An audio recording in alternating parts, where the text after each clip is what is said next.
ela diz que eu tenho, eu posso fazer o que ela diz que eu posso fazer. Hoje serei tocado pela palavra de Deus. Eu audaciosamente confesso que a minha mente está alerta, meu coração está receptivo. Eu estou pronto para receber a incorruptível, a indestrutível, sempre viva semente da palavra de Deus. Eu nunca mais serei o mesmo, nunca, nunca, nunca, no nome de Jesus, amém. Pai, essa é a tua palavra, obrigado porque por si só ela é poderosa, Deus, para transformar o nosso coração. Nós já sentimos a tua presença através dos louvores. Tua palavra diz que o Senhor habita no meio dos louvores. Tua palavra diz que o Senhor age através da oração. Mas a tua palavra, ela é aquela que vem trazer fé ao nosso coração. Deus, que os nossos ouvidos estejam abertos para ouvir a tua voz, para que a gente possa sair daqui com o nosso coração cheio de fé, de ousadia e de alegria, no nome de Jesus. Amém. Assente no seu lugar.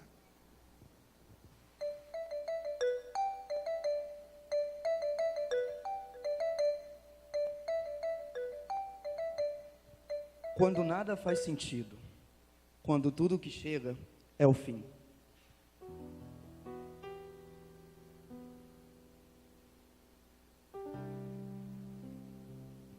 O mundo gira, o sol se vai, a noite nem estrelas no céu, tudo escuro. De quem é a culpa? Tem culpado? São milhões de perguntas, trilhões de porquês, infinitas indagações. Por que ele chora? Por que ele chora? É verdade, a gente sabe. É porque o amado foi embora. Se você ainda não viveu uma dor assim, conhece alguém que sim. Parece que nada faz sentido, mas deveria fazer. Eis que surge a questão: qual o sentido? A criança é jogada pela janela, a bala que acerta o adolescente na cabeça, a senhora que é atropelada na faixa, o assassino não tem a punição que mereça. Nada faz sentido, mas deveria fazer? O ataque é fulminante, o coração para do nada, a doença é destruidora, o homem que perdeu o pai, a mãe, a esposa e a cunhada. Nada faz sentido, mas deveria fazer? A criança que passa fome, a paralisia que ataca o bebê, a comunidade que não tem nada e o fogo leva tudo, o morador de rua que não tem o que comer, come do lixo. Nada faz sentido, mas deveria fazer? Chegou a hora de responder, e você vai dizer que não, porque ele não merecia morrer. Mas tem uma pessoa que te faz entender, porque tudo faz sentido, com ela tudo faz sentido, porque tudo tem um propósito.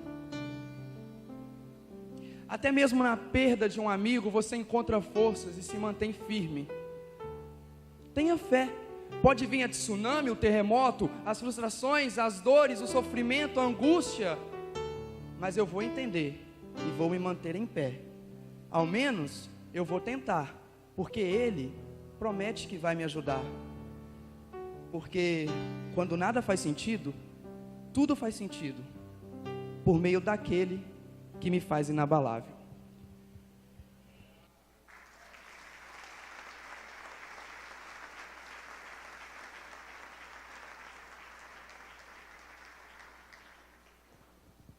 O que dizer para uma família de alguém que se foi? O que dizer para uma cidade que numa alegria envia os seus músicos, os seus cantores a uma viagem a uma outra cidade, e no retorno para casa, em uma das curvas da vida, um caminhão desgovernado, carregando pedras, bate em seu ônibus, todo o grupo é dissipado. O que dizer das coisas que acontecem dia a dia? O que dizer das situações que vivemos? O que falarmos para uma mãe que chora a perda de um filho, que com seus 15 anos de idade decide se envolver no tráfico, e por causa dessa decisão é ceifada a sua vida? Mas o que dizer para uma família de um senhor de 90 anos,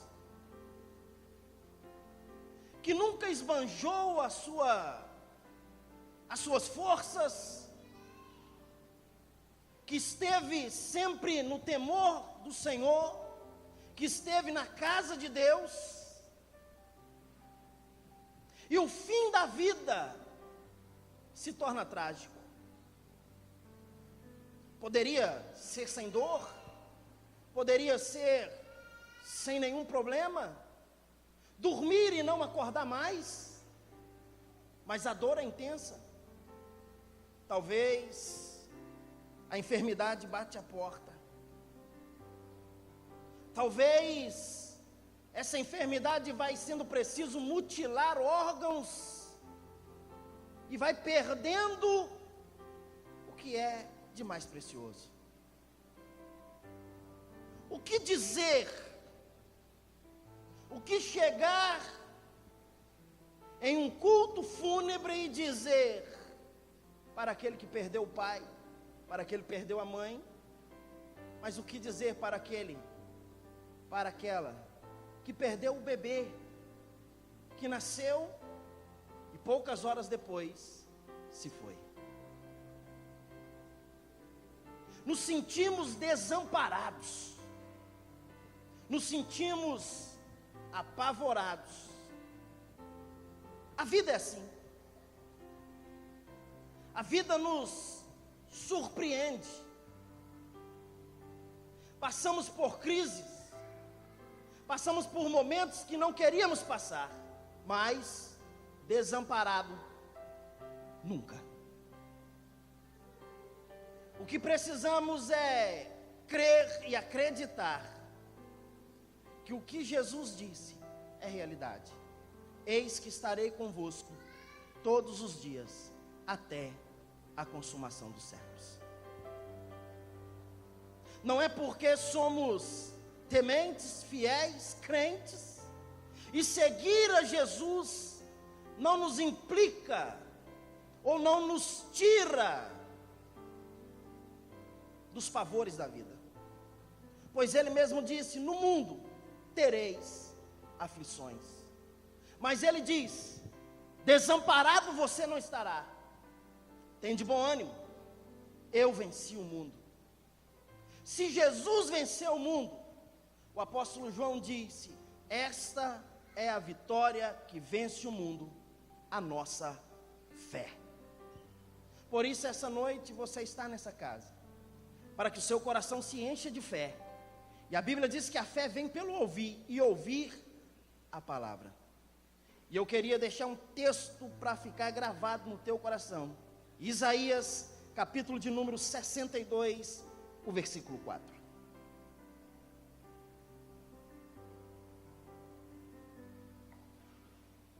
Isaías 62, versículo 4, diz assim: não mais chamarão abandonada, nem desamparada a sua terra.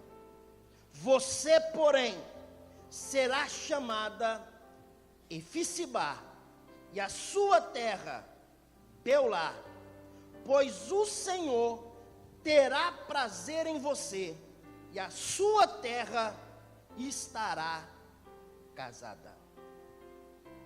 Quando eu olho para essa verdade, essa palavra me inspira, pois essa palavra chamada Efsibá significa minha delícia, minha delícia. Esse texto é escrito e ele é uma palavra profética. Ele vem falar do que iria acontecer. Uma palavra profética é uma declaração do que vai acontecer. Uma profecia é uma revelação do que está acontecendo ou vai acontecer. Essa palavra, ela vem antes do acontecimento. Para entendermos esse texto, precisamos, com muito cuidado, com muita atenção, olhar para a palavra, porque ela é profética, e ela está trazendo uma palavra para a cidade de Jerusalém. Essa palavra é a palavra que o profeta Isaías vem trazer a um povo que ele profetiza, um povo que ele traz essa palavra, é um povo que estava vivendo assolado pela desgraça da vida. E ele chega para profetizar. O nome Isaías significa salvação de Deus. O nome é próprio. Ele vem para quê? Para trazer então salvação de Deus para aquela terra. Agora, essa cidade chamada Jerusalém, essa cidade está vivendo, segundo seus historiadores, o reinado de um rei chamado Amazias, neto de Joás. Amazias, ele era o filho mais velho, Amós era o filho mais novo. Pela monarquia, Amazias teria que reinar. Então ele entra no trono para reinar sobre Jerusalém, sobre Israel. Isaías portava em suas veias um sangue real, pois ele era parente próximo desses camaradas. Isaías profetiza no reinado de 4 reis.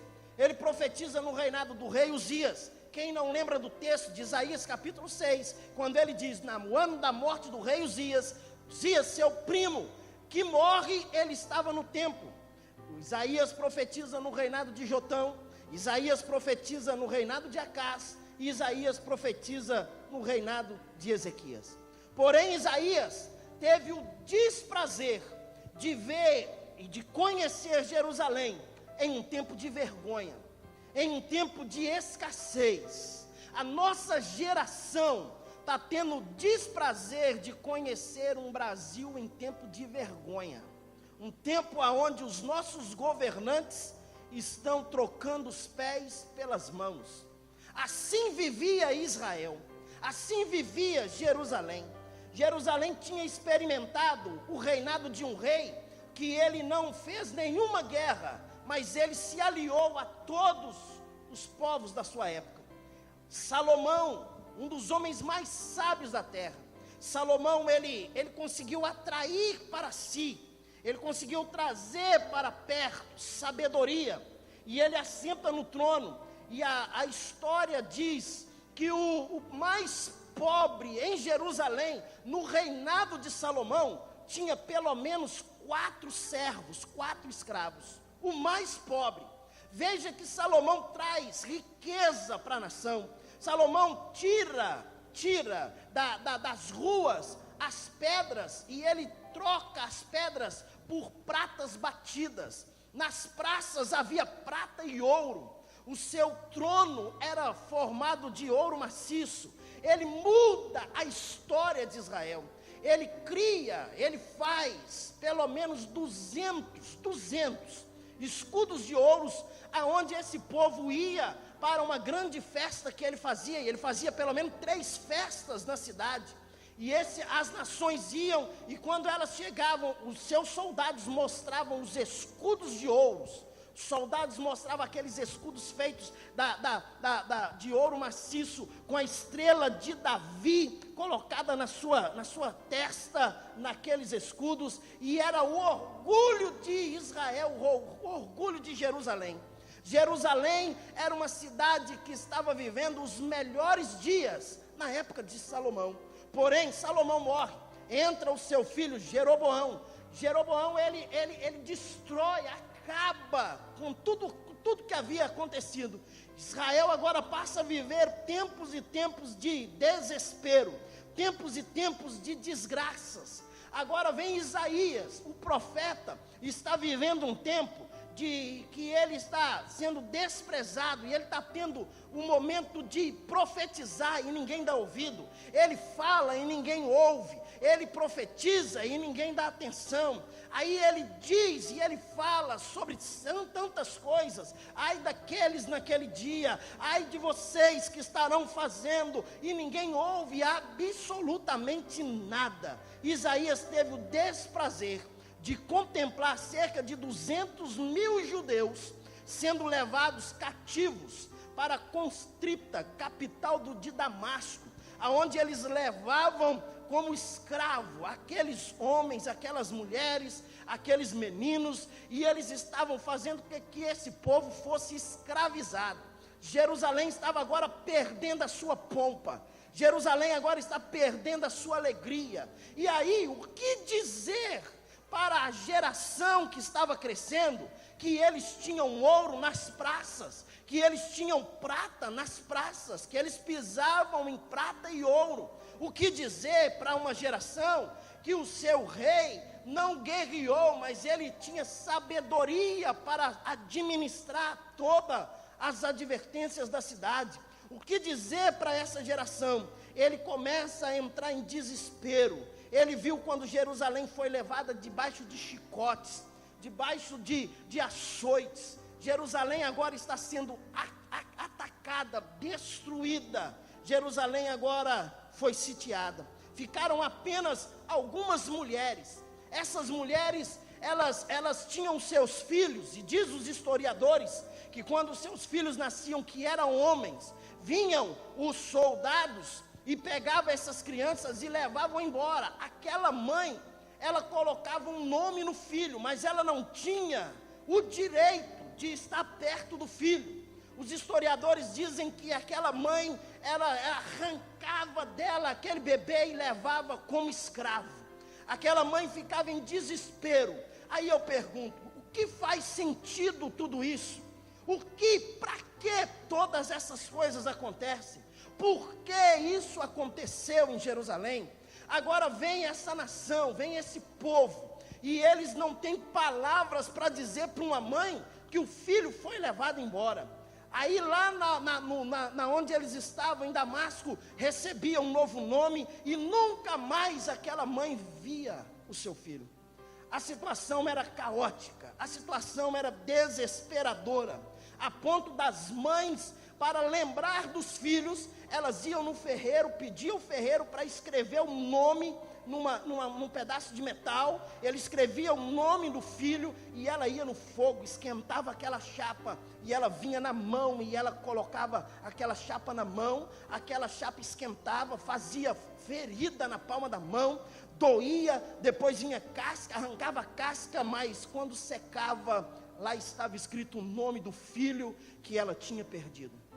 Isaías, para confortar o coração dessas mães, ele vai dizer, e ele diz: olha, Jerusalém, não se apavorem, porque o Senhor está conosco, o Senhor está ao nosso lado. Assim como vocês na palma das mãos têm gravado o nome do filho de vocês, assim o Senhor tem gravado na palma da sua mão o nosso nome.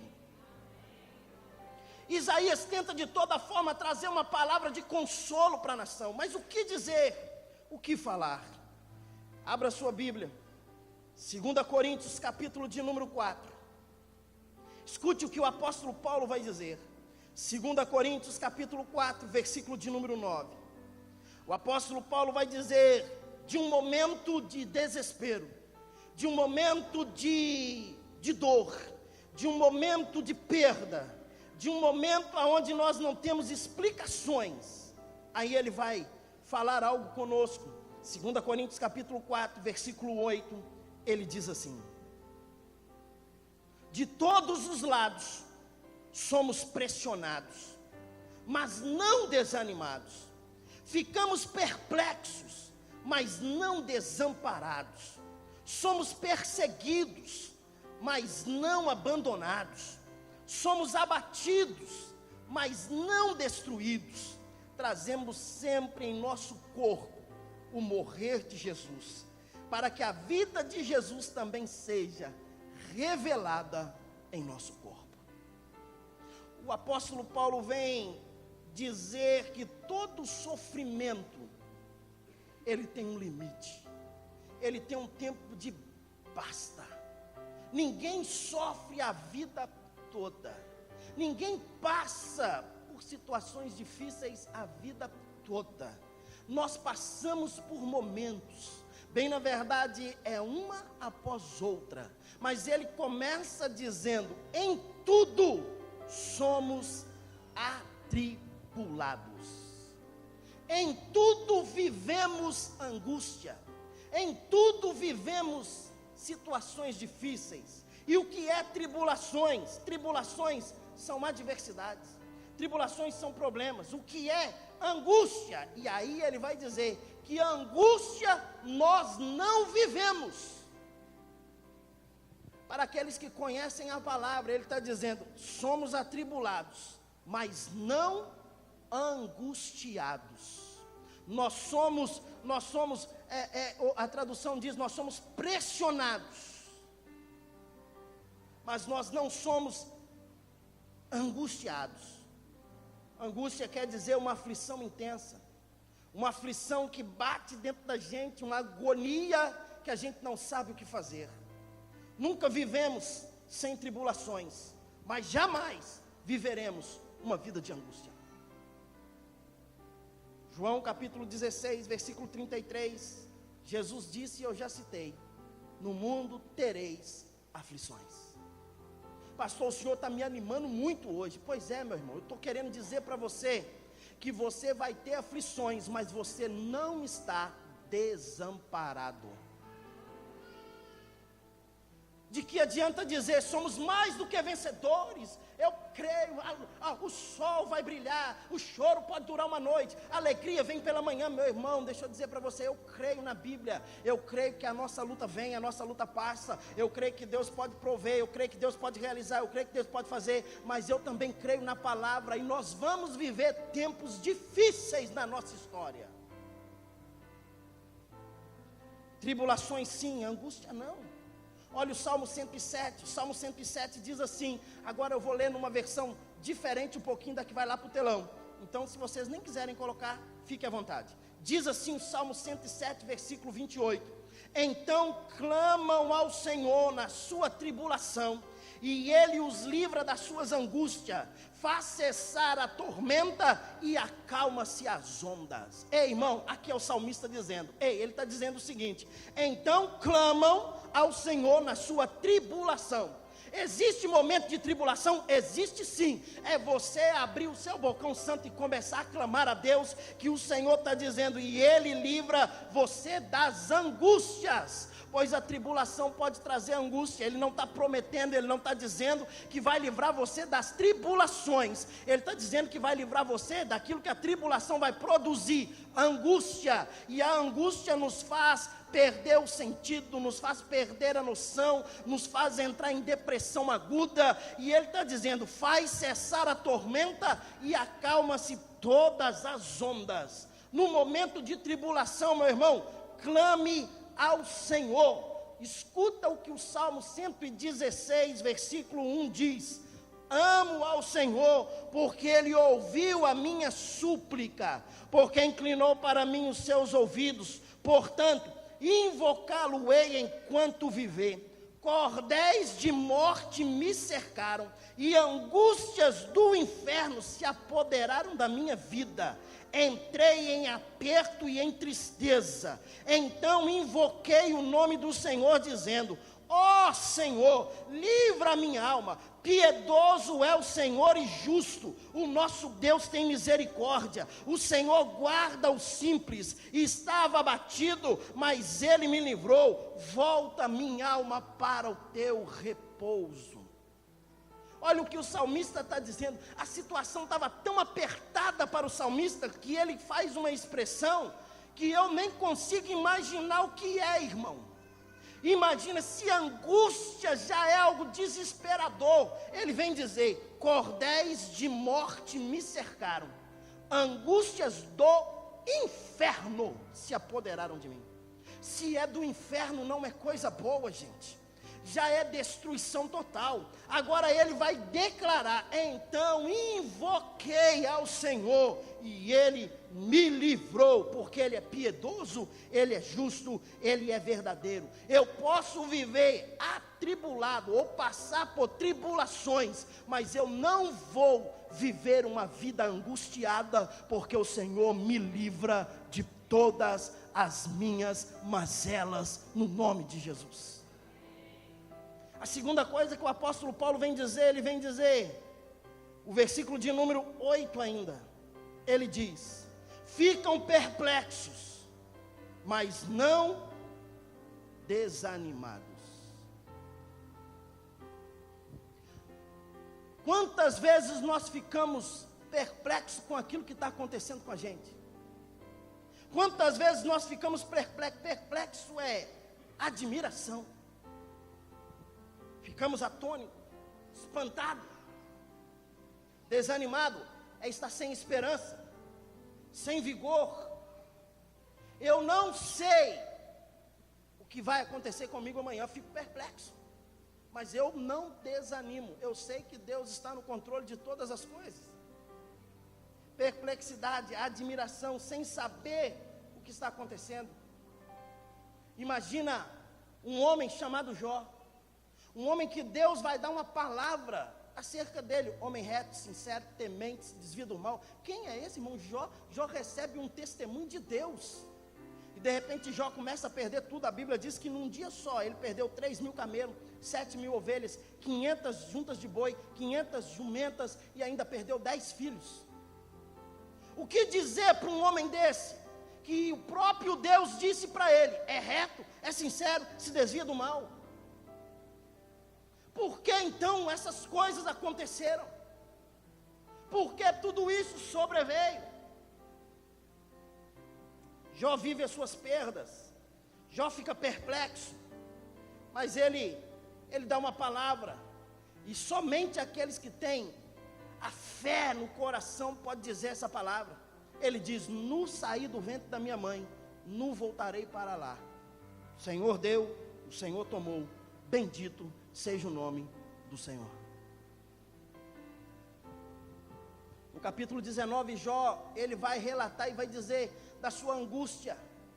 Os historiadores dizem que cerca de 20 metros já podia sentir o cheiro, o mau cheiro de Jó, que estava em vida com o mau cheiro por causa das suas chagas. E ele levanta e ele diz, chamo pelo criado e ele não vem, chamo pela esposa, ela não vem, estou abandonado, não tem ninguém por mim, não tem ninguém para me ajudar. Mas no versículo 25 ele vai dizer, porque eu sei que o meu Redentor vive, e por fim ele vai se levantar, eu não estou desamparado. Posso estar vivendo tribulações, desamparado? Nunca. O salmista disse, fui moço, agora sou velho, nunca vi um justo, nunca vi a sua descendência mendigar o pão. Você não está desamparado, meu irmão. Você tem um Deus que está ao seu lado, e Ele está dizendo para você, conte comigo, eu estou ao seu lado. Abacuque escreve e ele diz, pode ser que a figueira minta, que o produto da oliveira não aconteça, que não haja fruto, que os campos não produzam mantimento, que as ovelhas no currais sejam exterminadas. Eu, todavia, sei que não estou desamparado, todavia, eu me alegrarei no Deus da minha salvação. O apóstolo Paulo ainda vai deixar Terceiro conselho para a gente, para alegrar o nosso coração: tribulação sim, angústia não.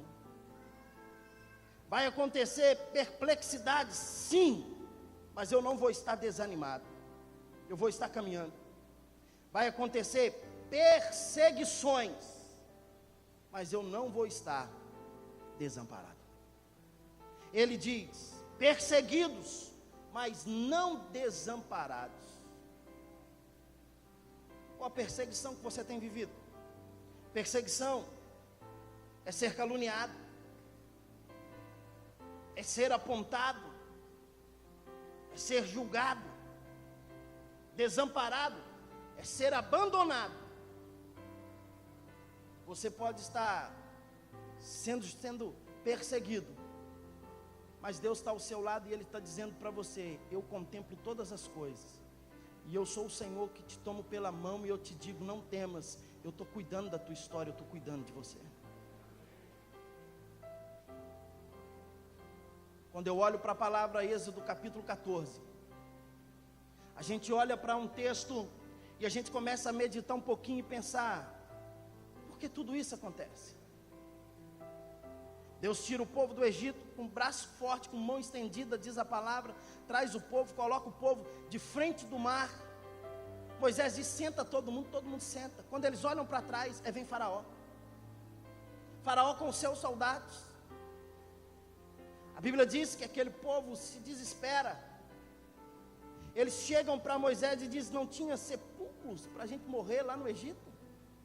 Eles começam a dizer: a gente está com fome, não tem nada, deixa a gente voltar para comer as carnes que lá no Egito tinha. Irmão, eles não comiam carne, eles comiam pepino e cebola. Na hora que a gente está sendo perseguido, a gente diz que tinha o que não tinha, a gente fala que tinha o que nem existia. E a perseguição forte, e eles olham e dizem: e agora o que vamos fazer? Deus dá uma palavra a Moisés, diz: Moisés, toca no mar, diga para esse povo marchar.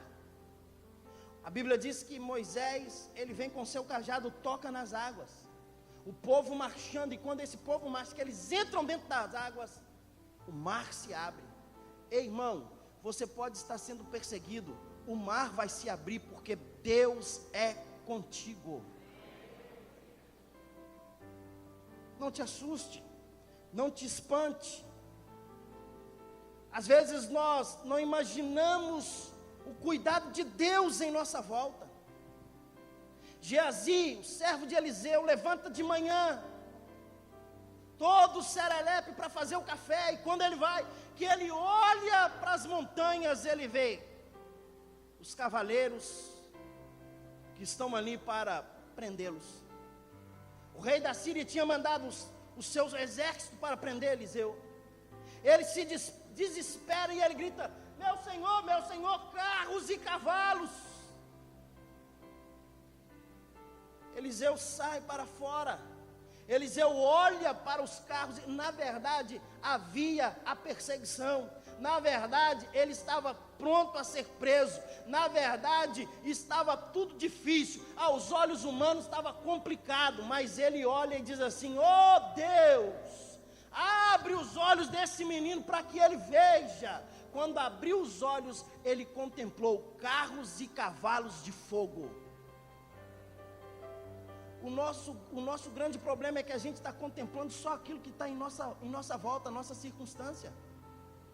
É a adversidade, é a perseguição, é o problema. Ah, pastor, está difícil. Ah, pastor, não vou conseguir. Ah, pastor, não vou chegar. Ah, pastor, acabou. Ah, pastor, eu não alcanço. Ah, pastor, agora findou. Ah, pastor, não tem jeito. Meu irmão, escute o que diz o Salmo 91, um dos salmos mais conhecidos da Bíblia. Diz assim: aquele que habita no esconderijo do Altíssimo. Pergunto, quantos aqui habitam no esconderijo do Altíssimo? Essa palavra é para você, meu irmão. A sombra do Onipotente descansará. Você dirá do Senhor: Ele é o meu Deus, o meu refúgio, a minha fortaleza, e nele confiarei. Porque Ele te livrará do laço do passarinheiro, da peste perniciosa. Ele te cobrirá com as suas penas, e debaixo das suas asas você estará seguro. A sua verdade é escudo, é broquel. Não temerás espanto noturno, nem seta que voe de dia, nem peste que voe na escuridão, nem mortandade que assole ao meio-dia. 1000 cairão ao teu lado, 10.000 à tua direita, mas tu não serás atingido. Eu preciso crer nessa verdade, filho. Pastor, mas está tudo difícil, mas eu não vou ser atingido. Pastor, então por que algumas vezes a gente ouve, a gente crê, mas algumas vezes as coisas acontecem? Porque algumas vezes nós nos tornamos abatidos. Porque algumas vezes uma notícia nos destrói. Porque algumas vezes situações acontecem que a gente não sabe o que fazer. Simplesmente para uma coisa: para que a gente possa ser dependente de Deus em todo o tempo. Eu quero te mostrar uma história. Eu quero te mostrar a história de uma irmã aqui da nossa igreja. Que você preste muita atenção. Que você veja. Porque às vezes a gente chora, se desespera por muito pouco.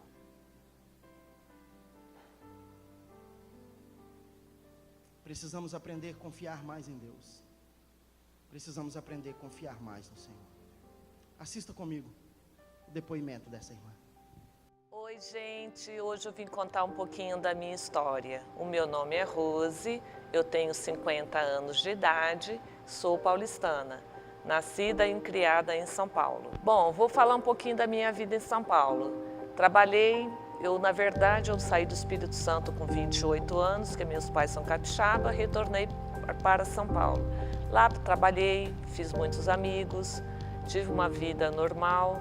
Gostava muito de ir pro samba, tomava minha cerveja e curti muito a minha vida. Ia para a escola de samba vai, ficando bexiga, ia para o samba, tinha meus amigos e a vida era normal. A partir de 2008, minha vida começou a mudar. Comecei a sentir dormência nas pernas, dificuldade para locomoção. Fui ao médico, mas ninguém me detectou nada. Passei no vascular, comecei a tomar medicação, porque o médico achava que eu estava com trombose ou algum tipo de doença. Comecei a usar meia Kendo e a vida começou a ficar muito difícil. Em 2010, eu levei um tombo na estação do metrô e vim para Vitória para passar férias. A minha cintura para baixo adormeceu tudo. Um belo dia eu acordei, no dia 17 de maio de 2010, toda dormente. Quando eu retornei para São Paulo, aí sim, começou tudo difícil na minha vida. Comecei meu tratamento com neurologista em São Paulo, mas infelizmente ninguém detectou a minha doença. 7 meses depois de sofrer muito com dificuldade de locomoção, um belo dia dormi e acordei ótima. Pensei, estou curada. Voltei à minha vida normal. Aí nesse inteirinho eu entreguei a minha casa, que eu morava de aluguel, doei todos os meus móveis, as minhas coisas e voltei a morar no Espírito Santo. Tive um outro princípio de surto em 2011, mas sem saber que era esclerose. Passei mal novamente em 2012, até que em 2013 eu conheci a minha doutora Vera aqui no Espírito Santo, que ela bateu o olho em mim e disse, você tem esclerose múltipla. A partir deste momento começou o meu tratamento.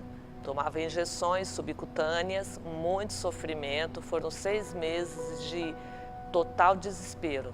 Até que a doutora Vera suspendeu, passando comprimidos. Fiquei muito feliz, que a vida começou, pensei, a vida mudou. Até que o ano passado, em janeiro de 2016, infelizmente a medicação parou de fazer efeito e eu entrei em surto novamente. Me internei em março para tomar pulsoterapia, corticoide. Saí do hospital no dia 20 de março. Fui para a residência no dia 21 de madrugada, sofri o meu primeiro infarto. O infarto, eu comecei a sentir dor nos dentes, dor no peito e pensei, Deus, eu devo estar infartando. Conversei com ele, sentei na beira da minha cama, coloquei a mão no peito e falei, Deus, eu vou fazer uma oração. Se eu morrer, o Senhor me recebe em cima de braços abertos. Acabei de terminar de orar o Pai Nosso, a dor passou, deitei e dormi. No dia seguinte, comuniquei a minha mãe e fui para o hospital. Chegando lá, passei com o cardiologista no plantão de clínico, ele falou para mim, você acabou de infartar. Aí ele falou que eu era doida, que eu era maluca, como é que eu infartava e ia dormir. Eu disse a ele, papai não me quer levar agora. Eu orei e aí fui para a UTI. Conclusão, passados-se mais 3 meses, minha doutora Vera me passou um remédio que não fazia efeito, continuei em surto da esclerose. No dia 12 de julho, volto para o hospital internada novamente para tomar pulsoterapia ou corticoide. No dia 18, às 14 horas, encerrei a medicação. Às 19 horas, sofri o segundo infarto. Nesse segundo infarto, voltei novamente a fazer o cateterismo, coloquei no stent, a artéria estava 80% obstruída. Na UTI, o médico foi fazer um ultrassom do meu coração. E ele disse, estou abismado com você. E eu perguntei, por quê, doutor? Seu coração é valente. Você sofreu 2 infartos em 3 meses e meio e seu coração se regenerou. É como se você não tivesse sofrido absolutamente nada. Após sair do hospital, comecei novamente a minha vida, procurei um médico em São Paulo, onde estou tratando a esclerose múltipla com altas doses de vitamina D. Estou muito feliz, porque eu sei que papai me deu 2 grandes livramentos, Deus me ama, minha família também. Tenho meu pastor, o Anderson, pastora Meire, foram generosos comigo. O pastor foi no hospital me visitar em março. Em julho, o pastor Anderson, a pastora Meire foram no hospital, foram na minha residência. Os irmãos da vida da igreja, o pastor Batista Lagoinha, assim, caíram numa oração assim, total, toda a igreja orando muito pela minha recuperação. Gratidão eterna pelos irmãos da igreja, pelos meus pastores e pela minha vida hoje. Sou nova convertida, me converti em 2011, batizei em 2013 e hoje, apesar da minha doença, sou extremamente feliz, porque eu sei que Deus está comigo 24 horas por dia. Sou feliz devido ao meu pastor, os irmãos da nossa Lagoinha, Batista Lagoinha, maravilhosa.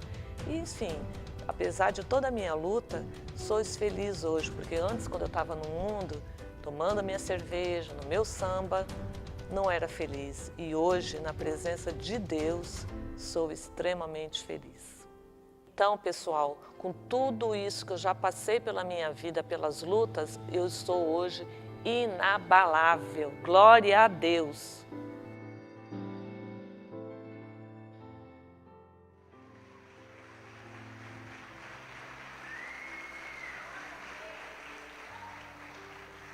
Rose, faz favor. A quarta coisa que Paulo vai nos dizer, ele vai nos dizer que nós passamos por situações que nos sentimos abatidos. Rose poderia dizer que não queria mais absolutamente nada, mas Rose é uma guerreira. Rose é uma nova na fé, tem experimentado o milagre de Deus dia após dia, tem experimentado aquilo que Deus tem feito na sua história dia após dia, e como ela mesma diz, ela é inabalável. O apóstolo Paulo diz, abatidos. Teve algum momento que veio o abatimento, né, Rose? Vem, sempre vem. Mas o apóstolo Paulo diz: abatidos, mas não destruídos. A gente pode nos sentir abatidos, mas a gente não será destruído. Quando nós olhamos para esses testemunhos, alegra o nosso coração em saber que existem muitos que estão vivendo as mesmas coisas que eu, ou talvez coisas piores do que eu. Eu nunca tive um infarto, a Rose já teve 2-0. Você talvez nunca teve um, ela já teve 2. Mas talvez o que você tem vivido, a Rose ainda não viveu. Cada um de nós temos a nossa trajetória. Cada um de nós temos a nossa caminhada. Por isso, abatido sim. Tem hora que o abatimento vem. Quando eu visitei a Rose no hospital, ela chorava. E o que dizer para a Rose? Não chore, Rose. Não, chore. Está abatida, chore bastante. Eu me lembro que Rose apertava minha mão e ela chorava. E ela dizia: pastor, o que vai ser? Existem momentos que o abatimento vem e a gente chora. Mas em todas essas coisas, nós tiramos lições, aprendizados, uma caminhada, e Deus nos sustenta, Deus nos guarda. Existe 2 tipos de abatimento. Existe o abatimento por causa do pecado. O abatimento por causa do pecado requer arrependimento, pedir perdão. Mas existe o abatimento por causa das lutas, por causa das adversidades, por causa do infarto que vem, por causa do câncer que chega, por causa do acidente que aconteceu. A gente não sente abatido. Mas o apóstolo Paulo não é uma utopia, é uma realidade. Ele diz: quando eu penso que eu estou fraco, aí eu estou forte. Há uma força dentro de você, meu irmão. O Espírito Santo está aí. Você é inabalável.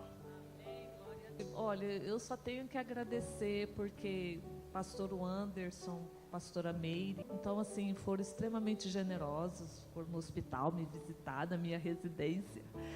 Então assim, gratidão. Eu acho que primeiramente Deus, né? Porque se não fosse Ele, acho que eu não estaria aqui conversando com vocês agora.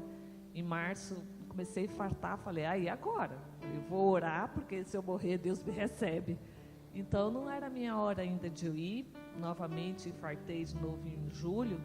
Eu acredito que os cardiologistas, a minha neuro, não comentou nada devido à esclerose, mas eu acredito que sim, porque eu acho que os órgãos enfraquecem um pouco. Mas tá bom, estou viva, estou feliz. Essa igreja Deus me deu, porque eu pedi a Ele em 2013, e aqui estou, muito feliz pelo pastor Anderson, pastora Meire, que eles estão aqui cuidando de nós todos aqui. Nós somos ovelhas. Eles mal me conheciam direitinho, porque eu sou irmã de banco, e eles, eterna gratidão, eterna pelos irmãos, pelos meus pastores, e por Deus também, né? Porque se não fosse Ele, eu não estaria aqui. Então, gente, lutas, elas vêm, mas o que a gente nunca pode é desistir, porque por mais dificuldade que eu tenho para me locomover, eu venho me arrastando para a igreja, mas eu venho, eu não deixo de vir, porque aqui é minha casa. Eu me sinto super feliz na presença do Senhor, Porque hoje eu tenho uma enfermidade, está aqui comigo, né? Mas eu não sei até quando ela vai ficar. Mas eu creio que Deus, se for da vontade dEle, aquele louvor que fala, se Deus fizer, Ele é Deus, se não fizer, continua sendo Deus. E, então, gente, lutas todos nós temos, onde a gente não pode desanimar, entendeu? Eu pego a minha coleguinha aqui, ó, vou embora, entendeu? Eu sou feliz. Eu não deixei de estar, minhas pernas estão aqui, eu ando com a minha colega, mas eu vou que vou. Não tem problema nenhum não, gente. Então, assim, pessoal, levanta a cabeça, joga a poeira para lá e vamos que vamos. Porque se não for assim, nada tem sentido, né? Tá bom, gente? Obrigada. Confiando em nosso Deus e em seu eterno amor, não seremos abalados, não seremos abalados, não seremos abalados.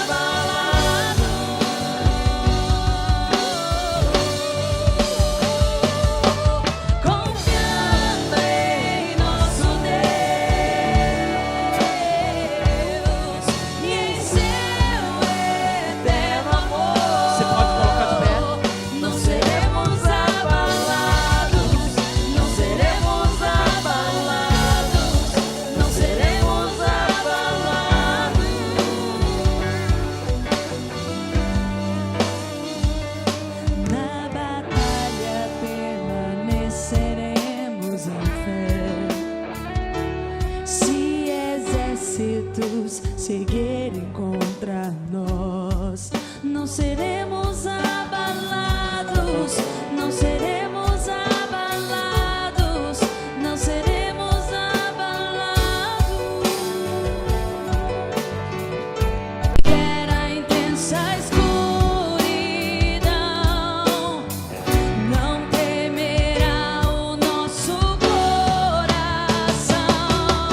quando as circunstâncias dizem não, nós confiamos em Ti.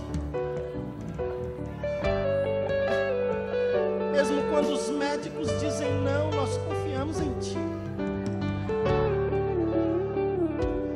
Mesmo quando a família diz não, nós confiamos em Ti. Mesmo quando irmãos que professam a mesma fé que nós nos abandonam, nós confiamos em Ti. Mesmo que haja perseguição, nós confiamos em Ti. Mesmo que haja enfermidades, confiamos em Ti, Deus. Acreditamos que o Senhor é o Deus que sustenta a nossa vida. Obrigado, Pai. Obrigado, Deus.